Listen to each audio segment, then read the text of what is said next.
podcast. My name is Lonnie Washington, and I'm here with my co-host today, Tony Robinson. He's in Texas, and I'm in Arizona. Welcome to the show, everybody, and thanks for tuning in. How you doing, Tony? Pretty good. How you doing? Not too bad, not too bad. So yeah, I mean, we're going to be talking week doing a week 14 recap, and then we'll be doing a preview of what happened in week number 15 coming up this weekend. Basically in week 14 featured several crucial divisional matchups that shook up the playoff picture, with the Pittsburgh Steelers, the Green Bay Packers, and the Jaguars all taking sole possession of first place in their respective divisions. This week marked a bunch of major upsets and stunning comebacks and key injuries in the NFL. It was a pretty crazy, wild week this week in the NFL. So, but first of all, I want to start off with basically the Chargers last night. The Chargers went 22-19 over the Eagles in overtime, and Jalen Hurts had 4 interceptions and 1 fumble in the loss. I saw Jalen Hurts for the first time in I don't know if NFL history, I'm not sure, but he had 2 turnovers on one play. He threw an interception, and then the guy fumbled the ball for the Chargers, and then he got the fumble, and then he fumbled the ball over back again to the Chargers. It was the weirdest thing that I've ever seen in a game, and it was really pathetic. And in this game, Jalen Hurts, even though Barkley had over 100 yards rushing, he looked actually pretty decent. And AJ Brown had over 100 yards receiving. The turnovers just killed him. I mean, I've never seen Jalen Hurts look like this. This is probably the worst that he's probably looked in his career, I believe. But something was missing from his game last night, where I just couldn't put my finger on it. I'm like, man, what's going on with this guy? He even threw the interception in overtime. They were like on the 15-yard line, and they were about to score to win the game if they scored a touchdown, because they needed a touchdown to win. And he threw a pick. The ball was tipped at like the 2-yard line, and the Chargers intercepted the ball, and that was the final nail in the coffin from them. They've lost 3 in a row. All of the noise that AJ Brown was talking about 4 or 5 weeks ago is now here, right? They have to start dealing now with the noise that AJ Brown was kind of talking about. Hey, our team is not, doing what they need to do to win. Now we're at the 3rd game in a row loss. And although they have a couple of easy opponents down the stretch, they don't look good at all when it comes down to, their defense really looks good, but man, their offense, man, is not really good. Tony, I don't know if you saw the game last night, but I don't know if you heard all the noise this morning about what was going on with them. But what do you think about the Eagles? Is this team right now, the way they're constructed and the way they're playing, can they still have time to clean things up in 4 weeks and go into a deep run in the playoffs? Yeah, I don't know, because the way, like you said, like Jalen Hurts is playing, the way he's playing, they're going to go as far as he takes them.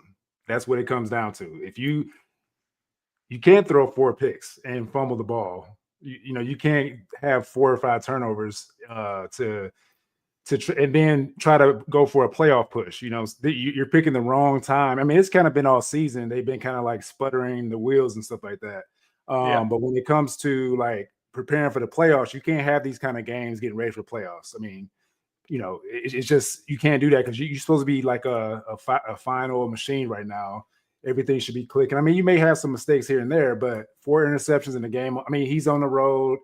You got a Chargers team that has a really solid defense and stuff like that. It's it's kind of hard to pinpoint where the mistakes are, but he also has to do stuff that if he's going to turn the ball over, he has to find other ways to help the team by like running the ball more, because he only had 4 rushes for 8 yards. Like you have to find other ways to contribute to the team. I mean, if you just take care of the ball for starters, and then you have to be able to like get more runs, because they ran, like you said, Saquon Barkley had 122 yards rushing, and usually Jalen Hurts gets rushing yards too, but he's not.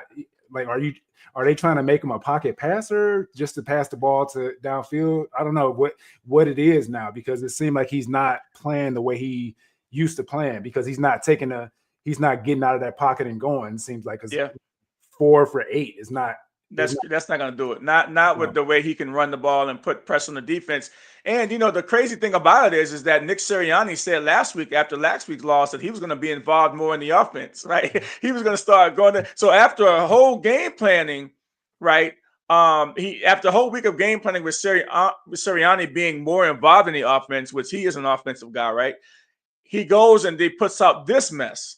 Yeah. Right, he goes out and puts out this type of performance, and I think they're kind of hearing the noise from the outside. Why aren't you getting AJ Brown? Because AJ Brown has had 100 yards over the last 2 or 3 games, and that has cleaned up. So AJ Brown is not chirping anymore. Right, he's not talking all that talk before, that I'm not getting the ball, blah blah blah. But you can see we can throw you the ball, you can get your 100 yards, but we ain't winning. So now, so how does that mesh? Right. What about Smith? Devontae Smith. What about him? He's not getting involved because they're trying to get you the ball. But all of it is losses right now. So the Philadelphia Eagles, they got to figure out their what they're going to do, because even though they got a firm lead right now, I think they're going to be okay with winning the division. But they can't step up anymore because the Cowboys. Cowboys run the table and get in there. But I think they're safe. The ultimate goal is to win the game, no matter what. For me, if I'm winning, like at the time where Brown was complaining, I understand what he's saying, because if I was a receiver, I'd be the same way. But you're winning. You're 8. The time this came out, they were 8-2 or something like that. They were winning. As long as we're winning, I'm fine. But if we're losing, like the Browns, and I'm a receiver on the Browns, and I'm open and I'm not getting the ball from Dylan Gabriel or something like that, then I'm pissed. Well, we're gonna turn the tape. We're gonna turn the page on that game. The Eagles got something to figure out. The Chargers, you got a man with one hand out there playing with. Just had surgery a week ago, and he's out with stitches and everything, with a big old pad on his hand, and he came out there and he did his best, but he was turning the ball over too. The Eagles defense looked good, but we'll see down the road and what they'll do over the next 4 weeks. But had a Mickey Mouse glove on. Yeah, he did. He had a Mickey Mouse glove. I'm like, it did look like a Mickey Mouse glove too. It sure did look like a Mickey Mouse glove. I thought that was kind of funny. But we're gonna turn the page, because we've got the Packers get a big win at home against the Chicago Bears. And that game was the game of the week for me. Jordan Love led the Packers to a crucial division win, moving them into first place in the NFC North over the Chicago Bears. All right. The Bears, right? So they win the game.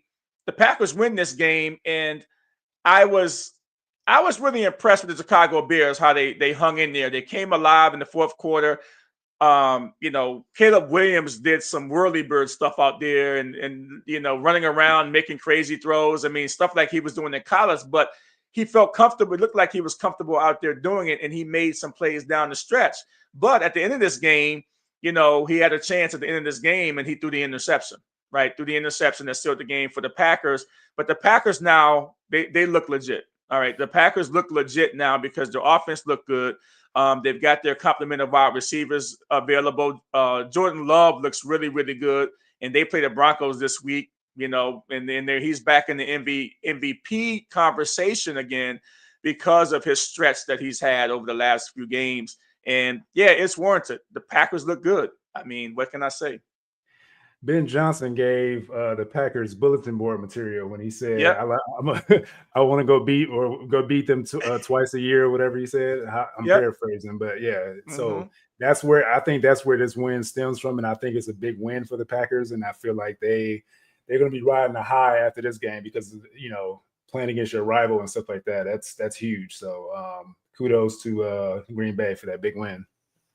Yeah, big win. And it's crazy because the Packers go from first place in the NFC in the playoff picture down to the 7th seed. So that loss put them down in the 7th seed, which is crazy. And that's how good the East is right now. That's how packed it is. A lot of good teams in the NFC East right now. Excuse me, not NFC, but the NFC division. So conference. So that's kind of crazy. So we'll see how that ends up. So that brings up our first question of the day, Tony. Are the Bears making the playoffs this year? They got final games against the Browns coming up this week, and the Packers again, the 49ers, and the Detroit Lions. I mean, now that they're the seventh seed, they can't really afford any missteps. And we'll be talking about the game with the Browns coming up too, which I think is going to be kind of interesting. But then you've got the Packers. Say they get by the Browns, can they get by the Packers? And can they get by the 49ers in Detroit, who's going to be playing for a playoff spot? I'm not quite sure if that's going to work for them. I could see them getting maybe 2 out of the 4. I mean, I don't want to go against my team. I'm always pick my Browns, of course. But if you ask me this question, I'm looking at the Browns and potentially the Lions. I don't know. Yeah. I don't know. I mean, but that's going to be a good game, though. It's hard to tell. I mean, they got a shot, but I don't think they can beat the Packers again. I don't think they can beat the Packers because the Packers at home, maybe they can pull something out. They're going to be going to the Bears to play the Packers again. Yeah. So the Browns travel this week to them, and then the Packers, and then you got the 49ers, the Lions. Man, they've got a gauntlet there the next 4 games. And remember, they already are on the last place. They have the last spot right now. So they're not leading the North anymore. So they have the last spot right now. So that means that's going to be a tough gauntlet, right? And the only reason why I picked the Browns because I don't feel like they want to win because the way that they've been, we're going to get into that later, but yeah, how they've been playing these last couple games, the sabotaging going on. So yeah, I think overall, I don't. To me, I think that the Bears might not make the playoffs. I'm going to go ahead and say the Bears aren't going to make the playoffs only because of this. The Browns, they might get by potentially, but the Packers again. And then even if they get by the Packers, they've got the 49ers and the Detroit. With Detroit, the win, it could be a situation to where the Lions, the winner of the Lions game, and the last game of the season, the Bears and the Lions, that might be for the last playoff spot. So, assuming that Dallas, the Lions don't get a couple of more wins. Well, they're playing at home, so they got a shot there. That could with be Detroit. Yeah, Detroit. They play at home, so you got Detroit out of the dome. Out of the dome. So we'll see how that goes. But I think what Detroit does travels. I think that they can win outside the dome. I think that they can. They don't have to run the ball in that cold weather. Yeah, and so which brings us to this game that everybody's been talking about. I mean, this game is the top 5 worst teams in the NFL as far as record, right? And everybody's talking about this game. It was a 31-29 win. The Tennessee Titans win this game. A shootout between 2 rookie quarterbacks, one number 1 overall pick, and a 5th round pick. Tony Pollard has some big runs to seal the win for the Tennessee Titans. But Shedeursanders had a really good game in this particular game.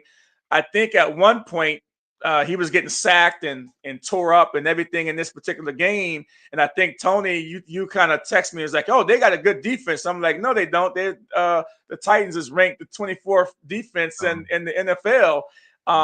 So he should be putting it on them. And then all of a sudden, Sanders started coming alive a little bit more.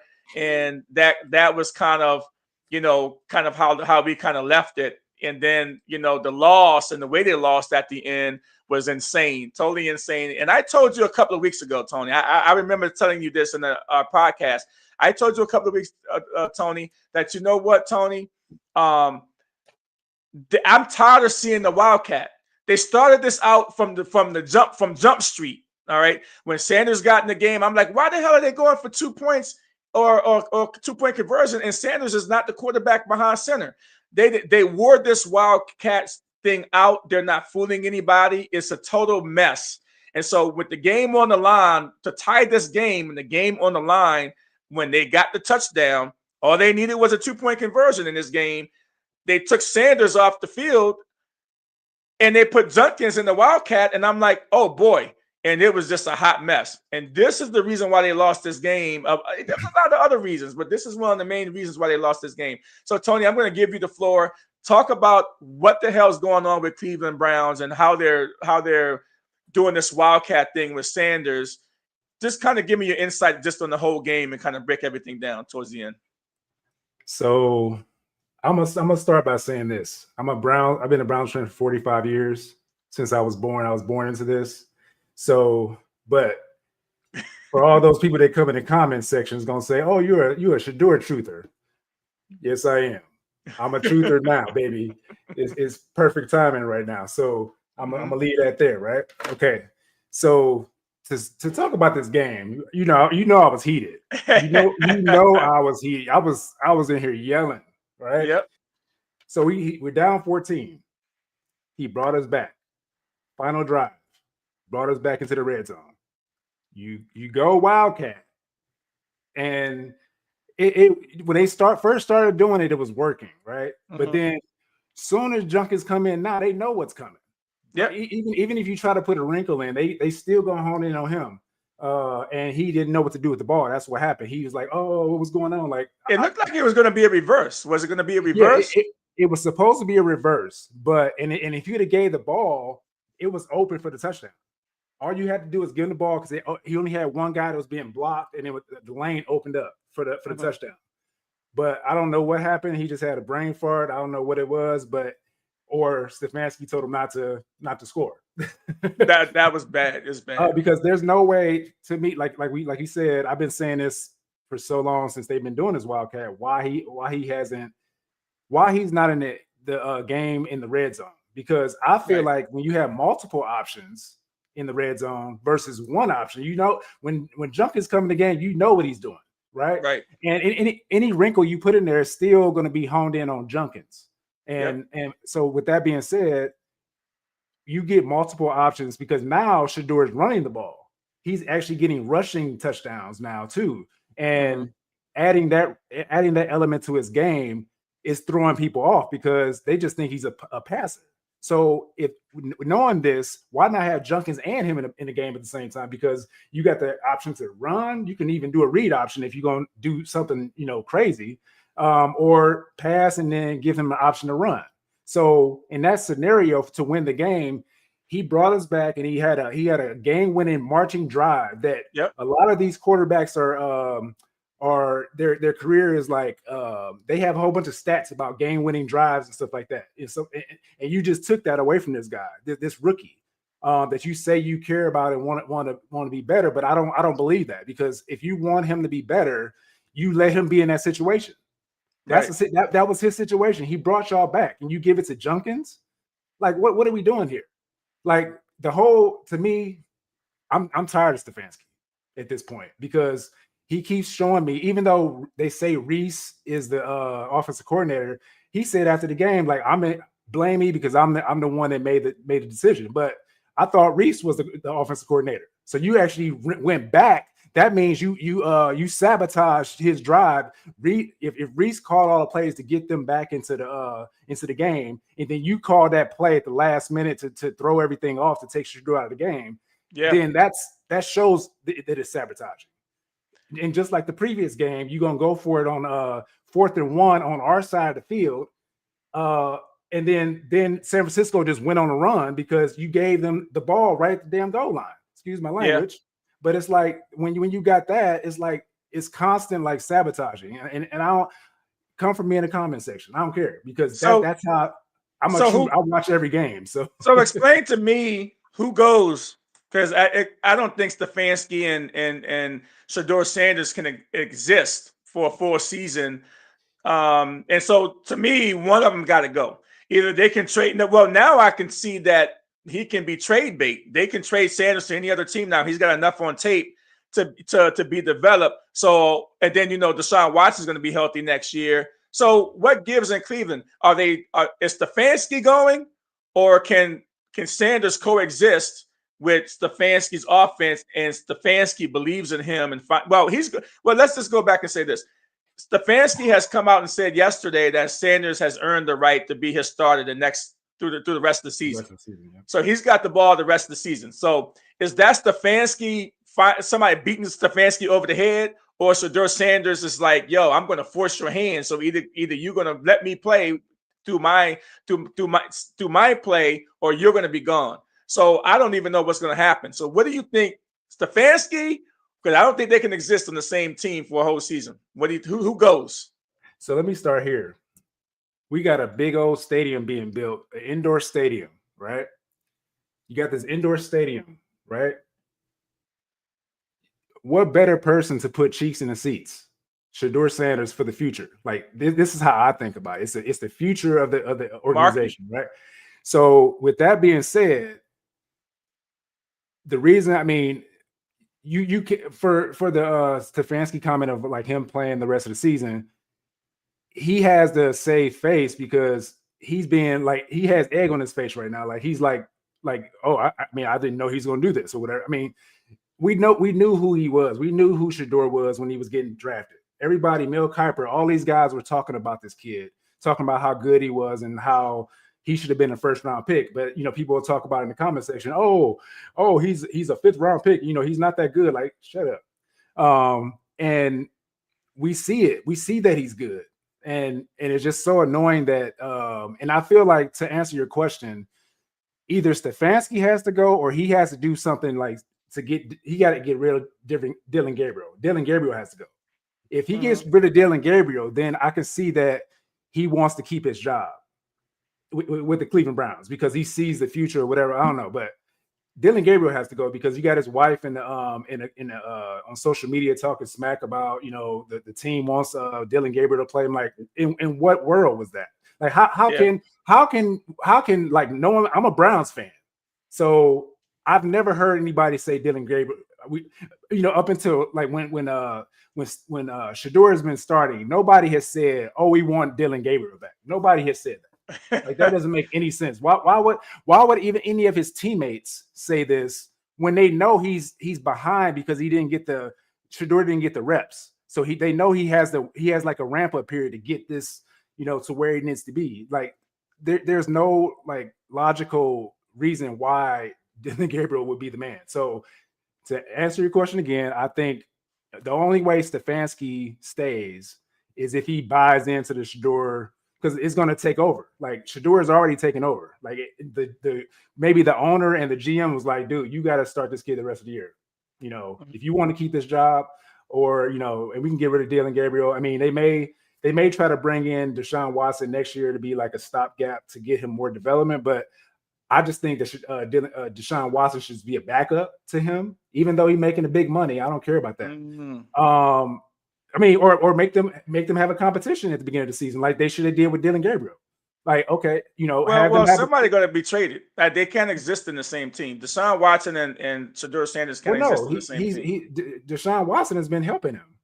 But because he hasn't been healthy. But Deshaun Watson, a healthy Deshaun Watson coming back next season, he's not going to want to help Shedeur beat him out for a potential job. And I don't know if Shedeursanders can beat Watson out.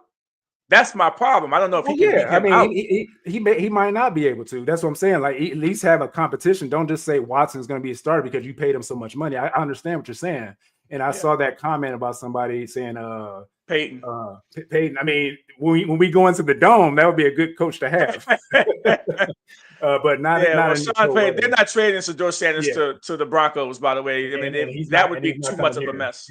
He's not coming to the Browns. So. No, he's not coming to the Browns. So, yeah.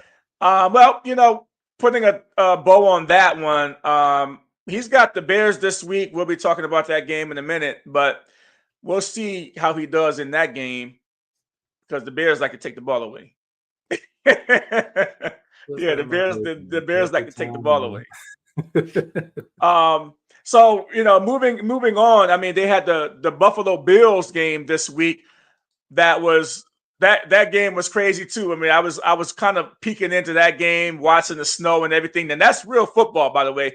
You start seeing the snow come down. I think they had a little snow too in Cleveland too. So I love this time of year because now the running games and stuff. But you would think that the running games were going to be it, but the Bills made big defensive plays late in the comeback in the fourth quarter to get a big win against the feisty Joe Burrow-led Bengals.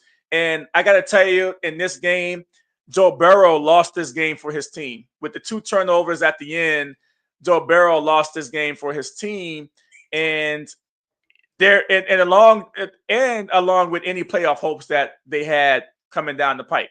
All right. So they lost this game. Joe Burrow had a great game. He threw 2 picks at the end, lost the game. Bills Mafia is going crazy. Now they have a big showdown coming up this week. But that Bills team, man, I'm going to tell you this. I'm going to tell everybody this about the Bills. So Josh Allen, he's not going to have Patrick Mahomes in the playoffs this year. He's not going to have Joe Burrow in the playoffs this year.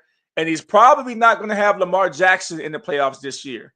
So when you look at, Josh Allen's quarterbacks that he's lost to, those are the big 3 that he's lost to in the playoffs. That's knocked him out the playoffs his whole career, by the way. And they're not going to be in the playoffs this year. So now you tell me who in the AFC now is going to knock off Josh Allen and stop him from getting to the Super Bowl this year if he gets to the playoffs. Because clearly, you got the Texans, that the crazy defense with the Texans. You have the Colts that are on the downswing right now. The New England Patriots, who they play this week, could be that team combined as a team because they've already beat the Buffalo Bills. But this has been an amazing to watch. This season is so long with 17, 18 weeks that the ebbs and flows of this the NFL season is like a soap opera. Now the Bills are in perfect position to kind of run the table and get into the playoffs with none of the guys that's knocked them out. So Tony, what do you think about that? Well, I have 3 teams that could potentially do something, but the thing about it is with the Bills, they're battle tested. When it comes to playoffs, but then they kind of sputter against those guys you said. But with those guys out, we don't know, the sky's the limit for them because we don't know what could happen. But when you have good defenses like Denver, you got New England that takes stuff away and stuff like that. And the main one for me, you got Houston too, but I think Denver is the wild card here because their defense is so stout. And we don't know how their offense is going to play when the playoffs come. And the Buffalo Bills have been giving up a lot of rushing yards and stuff like that. So I feel like in the playoffs, I feel like Bo Nix would probably run a little more than the run game would take off to a different level because they need to do something else because they're not consistent for some reason. It's like Bo Nix needs to run the ball more or they need to figure something out with the run game. And I don't know, because they have solid receivers, but because you don't have a good consistent running game, you can't get the passing game going. So, and they play in the cold weather and, mile high and stuff like that, but it depends where they're playing too. If they're playing in Buffalo, it's going to be hard to win in Buffalo. Yeah. And so, She Loved Me on Payday had said the Bills curse is real. They will never win a Super Bowl because their stadium is built on a Native American burial ground. That's well known since the 80s. Wow. That's a hell of a statement. As a Commanders and Redskins fan, She Loved Me on Payday. A lot of people thought that's why the Redskins couldn't win because they have the Redskins name and blah, blah, blah. But they won most of their Super Bowls with the Redskins name. Okay. So, they took the name away. We know that whole story of how they took them. Now that they're the Washington Commanders now. And, so we already know how that is. But I'm not quite sure that is going to hold true. It could. But, now we're talking theories here. So I don't know if that's real. But I think that this year, if they get into the playoffs, they have a real chance to win because I think that they don't have those quarterbacks. They got a bunch of young quarterbacks that's coming in that has C.J. Stroud has been there the last couple of seasons, but that with that defense that they have over there, and and Lawrence is in Jacksonville, he's too unpredictable. He's too unpredictable too. So I think that, there could be a clear path for the Bills to get in the Super Bowl this year because, his nemesis that have knocked them out the playoffs the last 5 years is not there anymore. So we'll have to see how that pans out. We would normally take our break, but we're going to keep running, right? We're going to keep going. But at the end of the day, we'll see how it really pans out, guys. I don't know how this is going to pan out. So, we're gonna head into start looking at some week 15 stuff. And, week 15,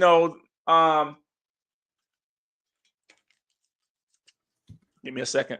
Week 15 features two crucial matchups as teams jockey for playoff position and the division titles. Key games this week is the AFC East battle between the 9-4 Bills and 11-2 Patriots. I saw the struggling 6-7 Chiefs host the Chargers, and the 9-4 Jaguars looking to maintain their position against the 3-10 Jets. I mean, the Jaguars get a really good gift here in that particular game. But when we start to really look at games, when we start looking at games this week, we have the Bills at the Patriots. So, my buddy Danny Bro there, that's a Patriots fan that was on our podcast like 5 weeks ago. He's a big time Patriots fan, and he's basically saying that he thought that they were going to split, that they were possibly going to lose this game. I'm not quite sure what he thinks about it now, but boy, you got the Patriots coming off a bye this week. I'm not sure what the line is in this particular game, but this game here is going to be crazy. It's pretty much even, -1.5 for Buffalo. -1.5 for Buffalo going into New England, and New England's coming off a bye week. And I think the Patriots are going to be ready for them. I'm picking the Patriots in this game, but I'm cautiously picking the Patriots only because the Bills are playing really good football right now. And they're battle tested, and Josh Allen and all those different things. They have to run the ball. They can't get too pass happy.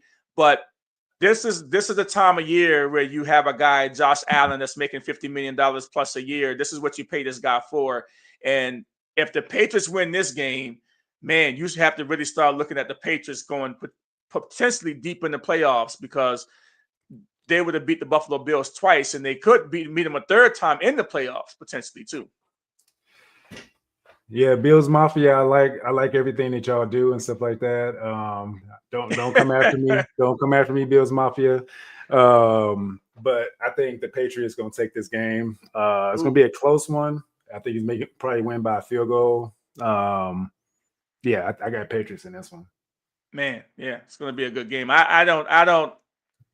Man, it's gonna be one to watch. I'm gonna pick the Patriots, but I don't count on Josh Allen. I hate to go against Josh Allen, but the Patriots play great team ball as a whole, and their defense is suspect. And I think that the way the offense of the Patriots is playing with their running game and everything else that Drake May is doing, I think he's going to present a lot of problems for the Bills. But we'll see.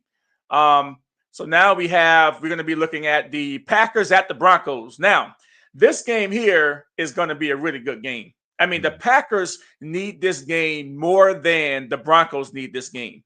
The Packers need to win this game, and they're going – and remember, the Broncos are coming off a bye week also. So, no, the Broncos aren't coming off a bye week. Excuse me. Well, I would say they're coming off a bye week because they played the Raiders. They played the Raiders this week, so it's kind of a bye week. It was a tune-up for this game. But the Packers – going in to play the Broncos, and now we're talking about Jordan Love. Jordan Love now has gotten himself back into the MVP conversation because of the last 3 games that he's played. He's been hot, not turning the ball over a lot. And, you got Jacobs, too, running the football hard like he did against the Bears. And now they play a tough Broncos defense. Throw the weather out. The weather is not going to be a problem for either of these teams, because I would tell you that probably Green Bay is probably colder than going to Denver. But throw everything out the window in this game. The Packers at the Broncos. I'm picking the Packers only because 2 weeks ago the Broncos went into Maryland and barely won a game in overtime against the horrible Commanders that I haven't even talked about because they got blown out this week. So the Broncos struggled with the Commanders in overtime a few weeks ago. Now you got the hot Packers going to play the Broncos. I'm picking the Packers in this game. Okay. So I'm taking this. Okay, so we can throw the weather out there because Packers throw that out because they both playing cold weather, but you got that mile high. That mile high is going to be different for the Packers. I mean, I don't know if that's going to play a factor. I think that Packers still can do. They can still do their thing because all they got to do is run the ball or whatever. Do what they do, but I think this is going to be a low scoring game, really close. and it's probably going to be like a field goal winning game or whatever. But I'm going to take the home team, the Broncos. Ah, Because man. I feel like the passing game is not going to be able to get off like it does against the Raiders, those other teams and stuff like that. Mm-hmm. With this Broncos defense, they played really well, and I think that's where the Packers kind of, unless they run the ball a lot more, that's Yeah. the only way they can actually get some balance and stuff like that. If they can't run the ball, if they can't run the ball, then the passing game is going to suffer. Mm-hmm. Yeah, I mean, I'm picking the Packers to win this game. I'm kind of riding them a little bit right now because of that defense they have to. Parsons, he causes a lot of problems, and Bo Nix, Playing at Bo home, Nix is he's okay, but he's doing enough to win. But I think that they're going to get after Bo Nix. that Mile High is going to slow that defense down. They're gonna be Yeah, huffing and I don't know, puffing. man. They're gonna be huffing and puffing. I'm kind of leading towards the Packers in this game. So we'll see. We'll have to see how it pans out. But Packers, I think you're going to probably get a win in this game, in a close game. 3-point game either way, I believe. Also, so I don't even know why we even talking about this game. The Browns at the Bears. But one of the reasons why I'm talking about this game is that everybody, and this is why I say the Bears aren't going to make the playoffs. As good as their offense have been, and Ben Johnson and Caleb Williams has been pretty solid, the Bears is 26th in the league in points allowed and 27th in yards allowed, but they're number one in takeaways. This is how the Chicago Bears have been winning these games. Caleb Williams has had 5 comeback wins, within the last 5 minutes of the game. You can't keep winning like that, first of all, right? It's hard to win like that. We saw the Commanders won like that last year. They can't win like that again this year. And so the Chicago Bears have been winning off of those turnovers and winning off of Caleb Williams' comeback wins in the fourth quarter. But that defense is a little porous, and this defense might be worse than actually the defense that the Titans have. The Titans defense might be better. Listen to this. A 2-win Titans team defense might be better than, from a stats perspective, than the Chicago Bears defense. And we saw last week that Shedeursanders had 74 yards passing or whatever. He had 364 yards passing last week, 3 touchdowns, 1 interception against the Titans defense. But the difference is that he didn't turn the ball over a lot. He had 1 turnover, 1 interception. So, Tony, tell me how the Browns traveling to the Bears, how do you think first Shedeursanders is going to do in that Bears environment? And tell me, how do the defense of the Browns finally wake up after horrible 2 showings the last 2 games and finally stop the Bears to get an upset win? Because believe it, this will be an upset win if the Chicago Bears lose this game. So I feel like Shedeur, everything he's doing right now is putting on a show because it's showing and proving people wrong. So he's on a tour because the Bears passed on him. Even though they already had their quarterback, every team in the NFL passed on him. So he's on a revenge tour this early in his career. So yeah. I feel like he's going to go into Chicago and do something similar that he did against the Titans because, like you said, they give up a lot of points, but I feel like he's going to take care of the ball a lot more. As long as he can hold, he doesn't fumble the ball. I don't think he's going to pass that many interceptions, but if he doesn't fumble the ball, because they do have a good front that gets in and disrupt and stuff like that. But for the defensive side, when are y'all going to? They have to show up. Like you've been heralded the top defense in the league for most of the season, and then they showed up for Dylan Gabriel. My point is they showed up for Dylan Gabriel. This is what I've been saying. Every time I'm talking in the comment section on all my Browns podcasts, is like y'all picked a great time not to show up when Shedeur starting.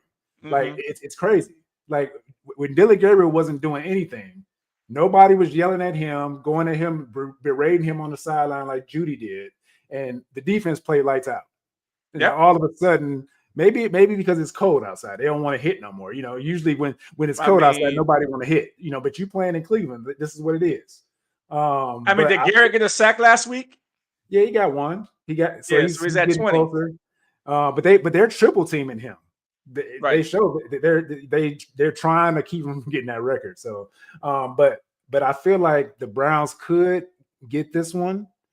Even though I said earlier I'm kind of contradicting myself, but this is the only game that the Bears can have a chance to win if they did, because I know we're not trying to win because we're trying to get that draft spot I'm pissed off at ahead y'all of the for that. Commanders. Ahead of the I'm Commanders. pissed off for that, y'all. This is a game y'all should have won against. We're Yeah. going back against the Titans. You should have won that game because Mm-hmm. we got blown out. The Commanders got blown out, and I want the draft position. When your team is not doing well, the only thing you have hope for is that you continue losing so you can get draft position.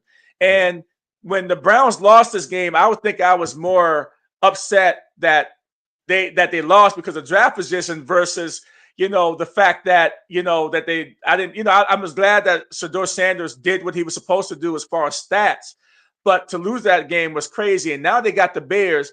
I want them to upset the Bears. I don't think they're going to do it, but I want them. I need them to upset the Bears somehow to get a win. Yeah, I mean, it became clear to me after that Raiders game. They wanted to give them that Raiders game. It's almost like they want to give them that Raiders game to show like some trade bait for for him to go to the Raiders. And Oh then no. those games afterwards, like the defense didn't show up. Of course, like it's kind of weird because that's the only game the defense showed up against the Raiders. But I mean, they showed up in the first half of the 49ers game, but then the second half they just went away. But yeah, it just seems kind of fishy to me, but I don't think they're trying to win anymore the rest of the season. I would like thinking about it, like for draft capital, I think we have a better chance of like potentially trading our picks to get a better like free agent, maybe a AJ Brown, maybe because he's having issues with the quarterback. Maybe we can get AJ Brown in Cleveland. Maybe. You never know. Yeah, you never know. You never know how it's going to pan out at the end. You really never know. And so, we're turning the page on that game. Going to be one to watch. Even though you shouldn't watch that game, people are going to watch the game because they want to see if Shedeur continues to do well, right? A lot of Shedeur fans out there. So, yeah, you got. So, we got actually a really good matchup, and this is going to have some serious playoff implications for the Detroit Lions. Man, Detroit, you have to go and play a Rams team that is pretty damn good. I mean, Matthew Stafford, you're playing them in the dome. The saving grace for the Lions is that they're going to a dome, so they don't have to deal with any elements this week. They're going to play them at a dome, but now you got Matthew Stafford and that Corum. Now you've got Corum, the running back from Michigan, second-year guy from Michigan, blowing up. Okay, at the right time.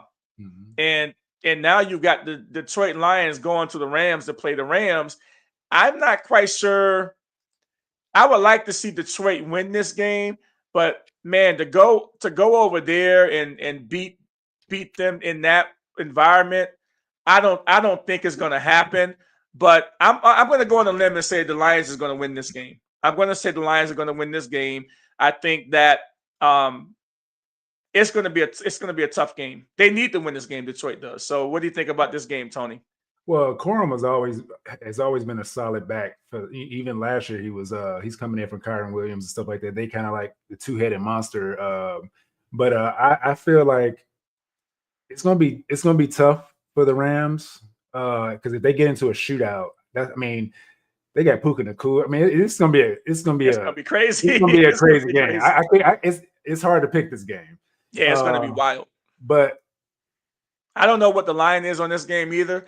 It's -5.5 for the Rams. 5.5. What? Wow, that's a big number. Oh, wow. -5.5. Yeah, I mean they going with the home team on this one. I mean, wow. I don't know. I don't know. Well, it's going to be maybe because I mean, for me, it's a revenge game for the quarterback for Goff. Like he's going back to the Rams. I don't know. I mean, they know him, and I feel like they're gonna take him out. I mean, I think he's gonna. I don't know. He's probably gonna sputter his wheels. I don't know. That's probably what they're banking on. That's why it's a -5.5. Because I mean, there's no other reason why you would give them 5.5 unless they know something we don't. Of course, they usually. They do. They make all the money. They got all the analytics there in Vegas, and the odds makers are gonna figure it out. with that particular game. But boy, that's going to be a really good game to watch. But the total is 55.5, so it's going to be a shootout. It's going to be a shootout, yeah. Yeah. It's going to be a shootout game. We'll see what happens in that game. You also have the Vikings at the Cowboys. I mean, the defense of the Vikings create all kinds of issues. The way they blitz and the way they do things. McCarthy had his best game last week against the Commanders. I'm not quite sure if he can continue to maintain that. It was just a bad Commanders team that he played against, and a bad defense, bad offense all the way around. So, but I think this game's going to be closer than what people really think, because they blitz a lot. The Vikings blitz a lot, and their defense can play very well.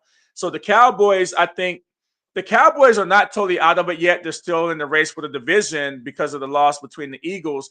But the Cowboys losing 44-30 last week on Thursday Night Football against the Detroit Lions, it was a gut punch, right? The Detroit Lions said, "Hey, you know what? We're here. We're not going anywhere." And that's why I think Detroit now is they're on their playoff run right now. And the Vikings going into the Cowboys, I'm thinking the Cowboys can win this game, but we're going to have to see. The Cowboys are going to have to muster up a lot to win this game, because I think Minnesota playing on the road inside of a dome, not have to worry about any elements. I think McCarthy, he found his sea legs finally last week. And I think that, the Cowboys will win, but I think the Vikings aren't going to go down quietly in this particular game.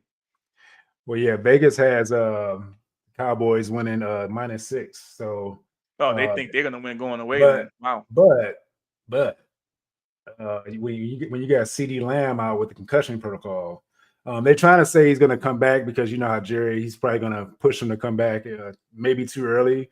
Because he did hit that ground hard. That was crazy. I just want to make sure CD is okay, because like those kind of hits on the ground, like coming back too early, because I mean, you're in the playoff hunt, so it's like they kind of they want all hands on deck no matter what. But it's like when it comes to the brain, it's totally different to me. I feel like he should take some time, even though I'm saying this and I have him in fantasy and I have playoffs this week coming up. Right. You do. Yeah. I'm still looking out for his well-being, and I have him. I need him to win. He's my starting receiver. Yep. So when it comes down to it, like, Jerry, don't rush the dude back because he hit his hair hard. Like, there's no way. I mean, they know what they're doing, but I mean, if he's okay to play and he plays, that's fine. I'm happy if he's okay, but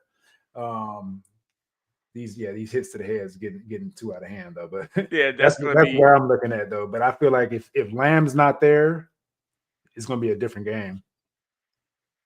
Yeah, that's going to be that's going to be a different game if Lamb's not there, because Pickens can kind of carry the take over a game. But everybody's talking about how he was kind of lackadaisical last week against the Lions.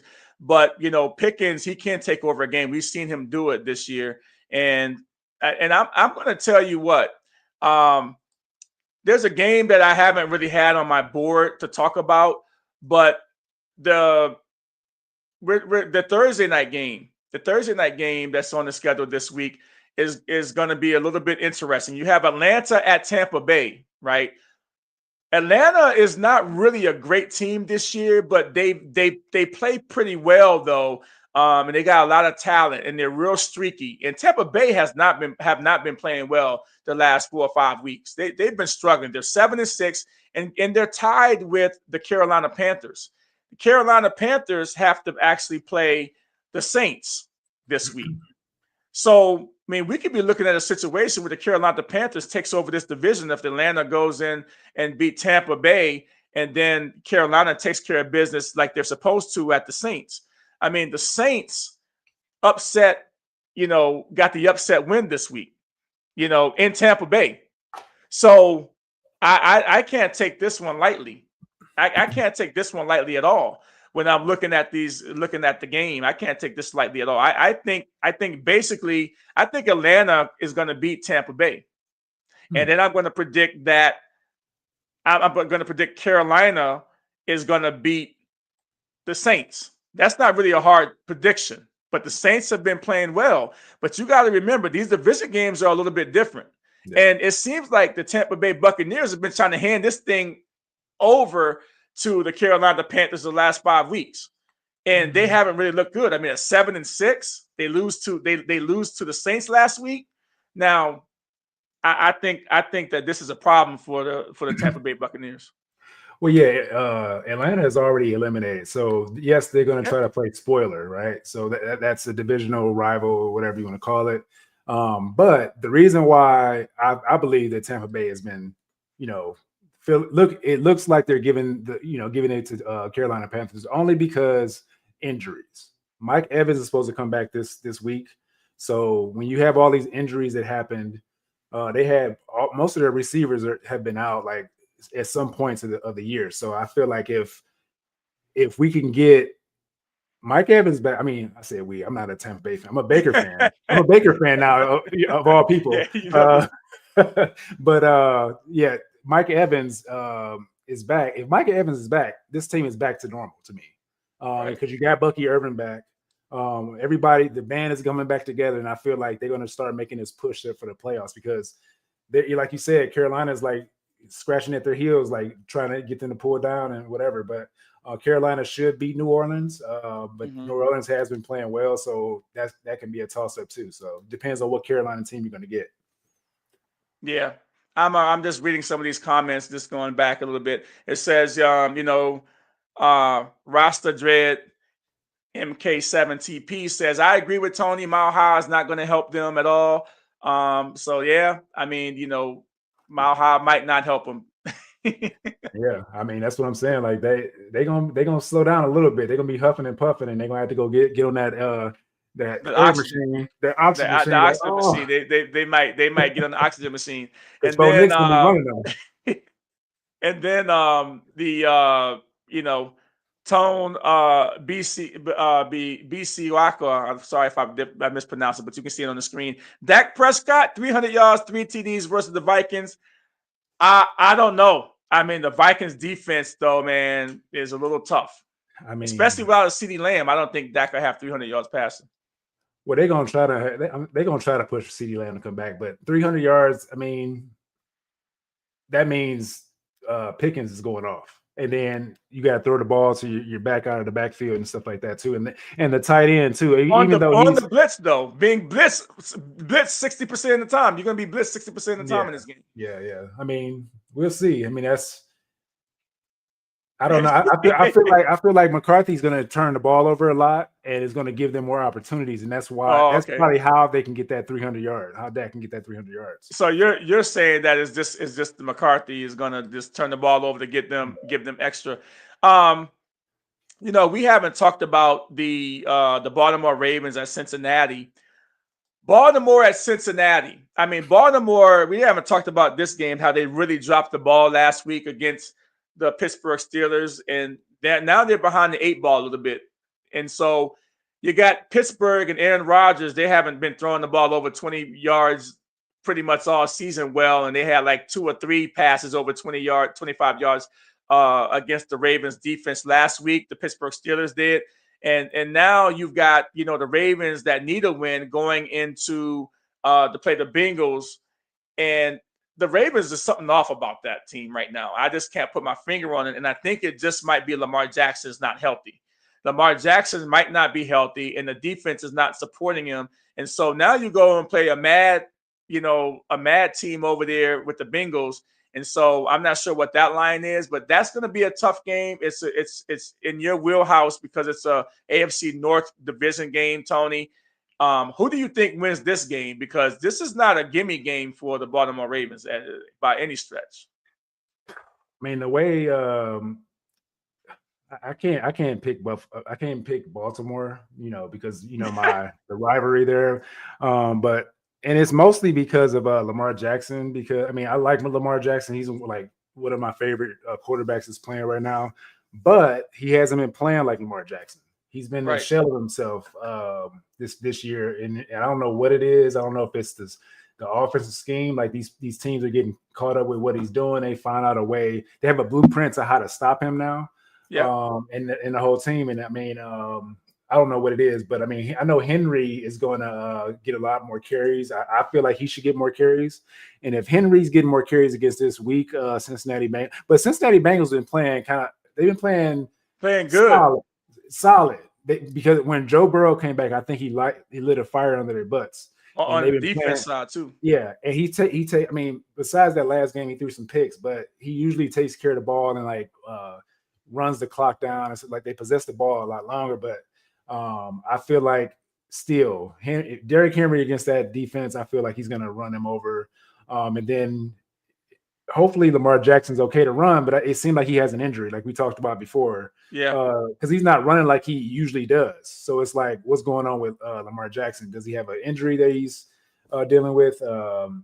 If he can run the ball, I feel like they can win the game. Yeah. And one thing we didn't talk about that came out yesterday, which almost floored everybody and everybody, almost it floored everybody, is this. They reporting now that the Colts, and we haven't talked about the Colts, right? I think the Colts are done. I think the Colts are done. Listen to me. I think the Colts are not making the playoffs with the way that you see the Jaguars are playing, with the way that you see that the Titans, but the I forget, the other team is playing over there, and that division is crazy. I don't think the Colts are making the team. So Phillip Rivers to work out for the Colts today is crazy. Yeah. So you got a guy that hasn't played in 5 years, and you have a guy that is 44 years old, and because of the injury of all the quarterbacks on the Colts, everybody's hurt. Everybody. They have to try to do this. What do you think about this, Tony? This is crazy. So I was talking to my guy, his name is Dustin, and he's a Colts fan, and he was telling me it may be good for Phillip Rivers because they haven't really gave up too many sacks. The offensive line hasn't given up too many sacks. The only reason why he gets hurt because he runs the ball and stuff like that or whatever. But if they can protect Rivers, I mean, if he's still got an arm, I mean, I think because he's a high school coach right now, so I think he's feeling himself when he's playing with the high schoolers and he's dropping dimes and stuff like that. So he like, okay, let's take it like this. I feel like he's looking at LeBron and like seeing LeBron how he's still playing. He's like, older than LeBron, by the way. He's like, oh, let me see what I can do because LeBron's still doing it. Let me see if I can. It's a total different sport, but I don't know what lit a fire. I don't know what lit a fire under Phillip Rivers' butt yesterday morning or whatever to want to go try out to have a workout. I don't understand it, but if he does well, if he gets them to the playoffs, or gets them through the playoffs and win a Super Bowl, it's a damn good story. I have a theory that I've been thinking about. Why don't the Colts call the Cincinnati Bengals and ask for Joe Flacco? Right? Well, already said why don't the Cincinnati? Why don't the Colts call the Cincinnati Bengals and say, "Hey, we'll give you a 5th rounder. We'll give you back a 5th rounder for Joe Flacco to come in this week and lead you to a victory." Because Joe Flacco can do better than any other quarterback that's out there right now, and they don't need them. They don't need Flacco, the Cincinnati Bengals, anymore. But the reason why, I mean, even Dustin, my friend, he says this. He's like, I don't want him back because he was there. He didn't do nothing when he was there. But this is a different kind of team, I think. And I feel like, I don't know. But if they said they're going to release, they might be releasing him to go see if he can get a spot or whatever. But I don't know how true that was. I saw it on a post. Release Joe Flacco? They may release him because he wants to play. Now that Joe Burrow's back, he wants to, I don't know if he's talking about getting released to go to a contender maybe. And I feel like if he goes back, because he already knows their scheme. Yeah, like he can go right back into it and actually probably play better because he has some time away to reflect and come back. And then they have a better defense now. They have a better pieces on the offensive side and stuff like that. I feel like he can actually go back and do some things like he did in Cincinnati after. Yeah, and you know what? If he might actually, if they got him, if the Colts got Flacco back, he could possibly save, win a few of these games coming up to save their season potentially. I don't think it's too late though. But also next year, if Joe Flacco wants to come back. I mean, you have a Daniel Jones who's going to be out with an Achilles for probably about a year, right? How old is Flacco? Flacco was what, 40, 41? So he's about the same age as Phillip Rivers. I mean, he's getting close to Phillip Rivers. So I mean, I mean, he's about the same age. He's about the same age as, that bad man over there in Pittsburgh, Aaron Rodgers. So I don't really see this happening. But I would if Flacco played for his third team and went in there and got some wins, this would be amazing. I would be talking about this for a long time. This would be a trivia question. A trivia question, right? And the Raiders are next. They're gonna ask Tom Brady to come out of retirement. Like, yeah, it's gonna be wild. It's gonna be wild. Hey guys, we're out of time right now. So for everybody who tuned in, thank you for tuning in for Chasing the Highlights. This has been the Chasing the Highlights podcast with Lonnie and Tony. Thank you very much for tuning in, and we'll see you next week. And hopefully your teams win this week. Come alive, two ex-players in the studio, ready to thrive, friends and fans, uniting with the truth, sharing the passion, yeah, that's our proof. Chasing the highlights, where dreams come alive, two ex-players in the studio, ready to thrive, friends and fans, uniting with the truth, sharing the passion, yeah, that's our proof. We treasure the legends, those who paved our way. In every single chapter, we're here to stay, breaking down plays.